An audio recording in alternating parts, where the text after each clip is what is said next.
নমস্কার বন্ধুরা, সবাই কেমন আছো? আশা করি নিশ্চয়ই সবাই ভালোই আছো।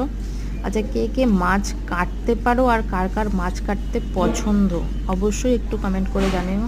আমার কিন্তু সব থেকে বিরক্তকর কাজ হচ্ছে মাছ কাটা। পারি না এমনটা না, মাছ কাটতে মানে সব রকম মাছই কাটতে পারি, কিন্তু আমার মাছ কাটতে খুব বিরক্ত লাগে, আমার কান্না পায়। তো এরকম আমার মতন পরিস্থিতি আর কার কার আছে অবশ্যই একটুখানি জানাও। আর এটা হচ্ছে শিঙি মাছ, দেখো এটা জলে থাকতে থাকতে না ওপর গায়ের ওপরে প্রচণ্ড কালো ওই শ্যাওলা মতন পড়ে যায়, যেটা ডুমুর গাছের পাতা। আমি ডুমুর পাতা দিয়ে ওর ছালগুলোকে আমি পরিষ্কার, ওপরের যে কালো দেখতে পাচ্ছ দেখো, কালোটা পরিষ্কার হয়ে কিন্তু অনেকটা সাদা ভাব চলে এসছে।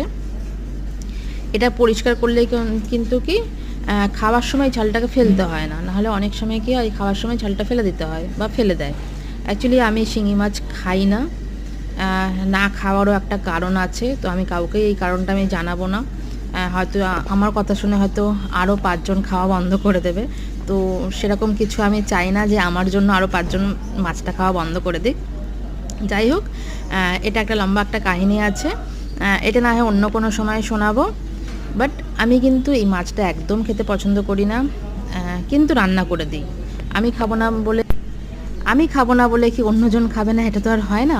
আর আমার বরের পছন্দই হচ্ছে জিওল মাছ, মানে যে যত ধরনের জ্যান্ত মাছ হয়, কই মাছ, শিঙি মাছ, মাগুর মাছ, ওদিকে ল্যাটা, কই, এই ধরনের জ্যান্ত মাছগুলো কিন্তু আমার বরের খুবই পছন্দ।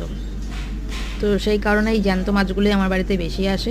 বেশি হয়তো দেখে থাকবে কই মাছটা, মানে কই মাছটা বেশি আসে, যেহেতু ওটা দোকানদার সঙ্গে সঙ্গে কেটে দিয়ে গুছিয়ে দিয়ে দেয়, তো ওটাই ও নিয়ে আসতে বেশি পছন্দ করে।